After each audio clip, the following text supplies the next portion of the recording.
સુરતના કાપોદ્રાની P P Savani heart institute and multi specialist hospital અને નવરાછાની ડાયમંડ હોસ્પિટલમાં હાર્ટ એટેકમાં આવતા લક્ષણો જણાવી સામાન્ય સારવાર કરાવી ચાલ્યા ગયા બાદ વીમા કંપનીમાંથી 15 લાખથી લઈ 1.75 કરોડ સુધીની રકમની ખોટી રીતે ક્લેમ પાસ કરાવવાનું ચોંકાવનારું કૌભાંડ બહાર આવતા કાપોદ્રા પોલીસે બોગસ ડોક્યુમેન્ટ્સના આધારે વીમા ક્લેમ કરનાર 2 મહિલા સહિત 10 વિરુદ્ધ ફરિયાદ નોંધી તપાસ હાથ ધરી છે.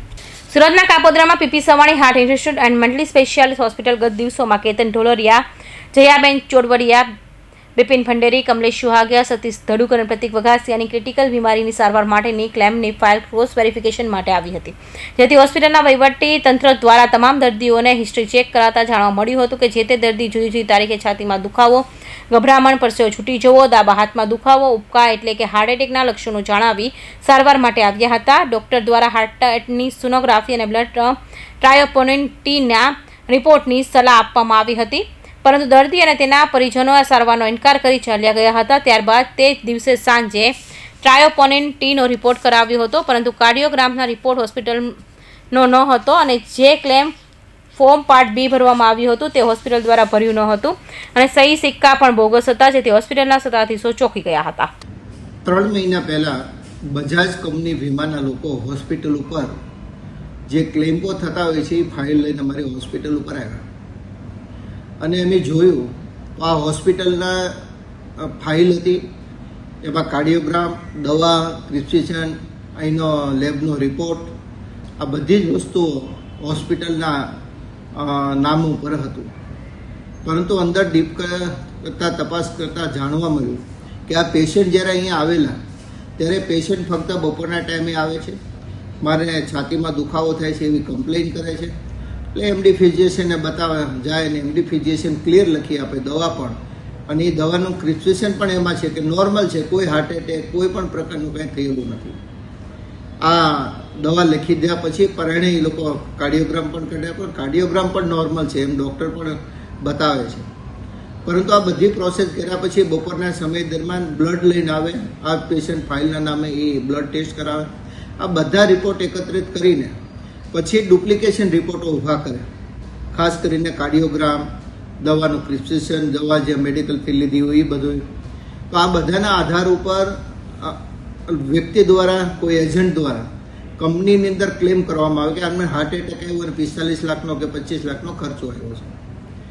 પરંતુ આ અમારે ધ્યાન પર આવતા કે ભાઈ આ તો અમારા સ્ટેમ્પનો ખોટો ઉપયોગ થયો છે, આમાં તો હોસ્પિટલ બદનામ થાય. આ બાબતને ધ્યાનમાં રાખીને અમે વરાછા ઝોનના ડીસીપી આલોકજીને મળ્યા અને આલોકજીને આ બાબત ઉપર ધ્યાન લાવ્યા. તો એમને સતર્કતા વાપરીને તાત્કાલિક આ બાબતે કાર્યવાહી ચાલુ કરી અને પછી અમે કન્ટિન્યુટી વોચ રાખી તો 4 વ્યક્તિઓ અને 6 ફાઇલો આવી ડુપ્લિકેટ વીમા પકાવવા માટે અમારી હોસ્પિટલમાં બની હતી.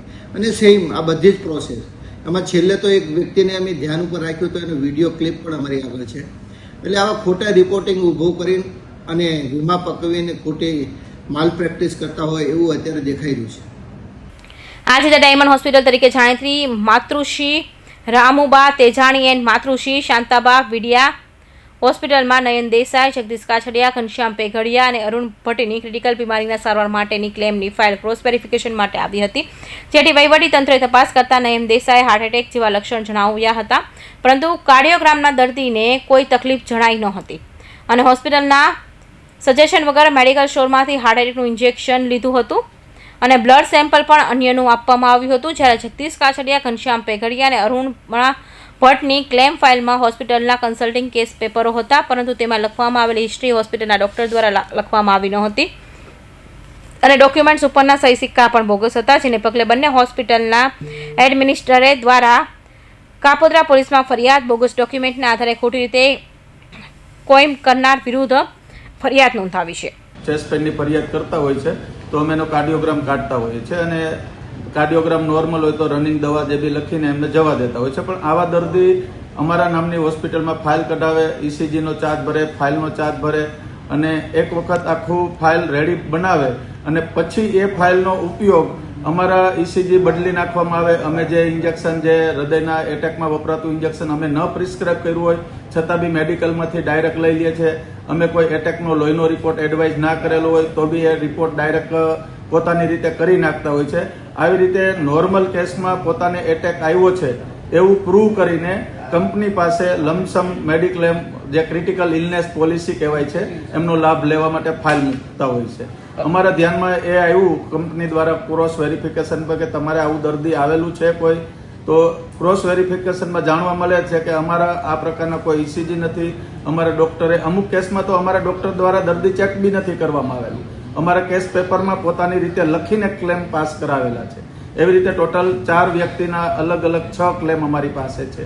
કેટલો આંકડો છે, કેટલા ક્લેમ અંદાજે? ટોટલ એક વ્યક્તિનો 1,75,00,000નો ક્લેમ છે, કોઈનો 50 લાખનો છે, 25 લાખનો છે, 49 લાખ, ટોટલ 3,49,49 લાખના ક્લેમ કરવામાં આવ્યા છે. હાર્ટ એટેકના લક્ષણો જણાવી સરકાર માટે આવનારા દર્દીની હોસ્પિટલ દ્વારા તપાસ બાદ સામાન્ય દવા આપવામાં આવી હતી.